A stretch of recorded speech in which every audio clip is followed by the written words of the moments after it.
Hello guys, good morning. Welcome back to my channel. My name is Mary Ann and my white screen name is Mary Ann Vlogs.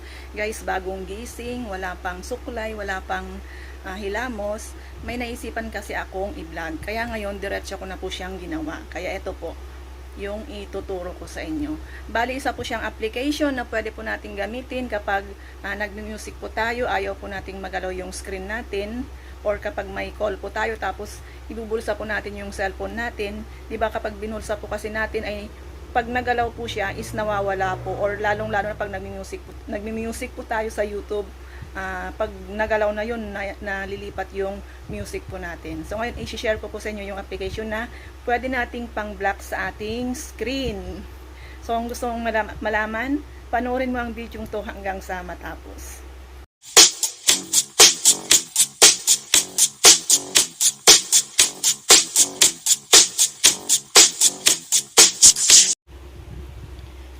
So, ayan siya guys. Ang una natin gagawin ay i-install po natin yung application na Touch Blocker. So, ayan po siya. Pumunta tayo sa ating Play Store. Tapos, i-install po natin itong application na ito. Ito po siya. Itong nasa baba. Yan. So, ayan. Naka-install na po ako. So, i-open ko na lang po yan.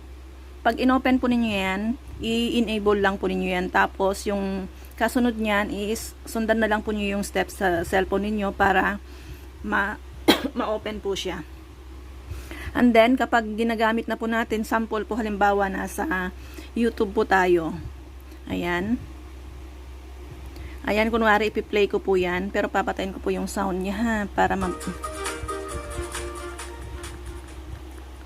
So, ayan po siya, nagpi-play po siya, diba? Ngayon, ang gagawin po natin, kasi kapag halimbawa nagmi-music po tayo, tapos ibubulsa po natin yung ating cellphone, pag nagalaw po yung screen, namamatay na po siya, diba? Or nalilipat po. Ang gagawin, mag-i-install lang po tayo ng touch blocker natin, para hindi po yan magalaw-galaw. Pag na-open na po yan, na-install na po natin yung application, i-swipe lang po natin yung screen natin, hanapin natin yung touch blocker. Ito. I-click lang po natin yan siya. Pag na-click na po yan, makikita po ninyo itong sign ng padlock dyan.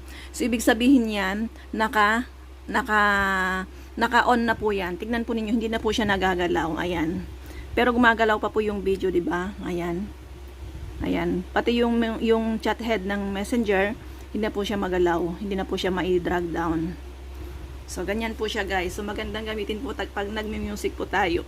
Lalo na pag nagbubulsa tayo ng ating mga cellphone or mayroon tayong katawagan, pwede po natin siyang magamit yan. Kasi minsan pag nakabulsa po yung cellphone, di ba nagagalaw po siya.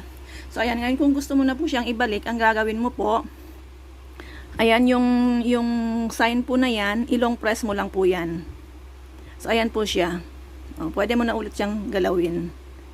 So, ayan po siya guys. Ganyan po yun.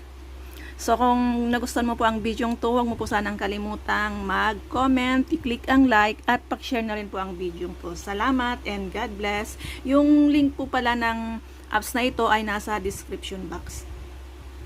So, kung nagustuhan mo po ang video to guys at may natutunan ka, huwag mo po sanang kalimutang mag-like, mag-comment sa baba, at pak-share na rin po. Salamat and God bless. Bye-bye! The sun is up, it's a beautiful day. My beginning will be as bright as the sun. Come, won't you come along? And it feels so bright, it's like luck is raining on me.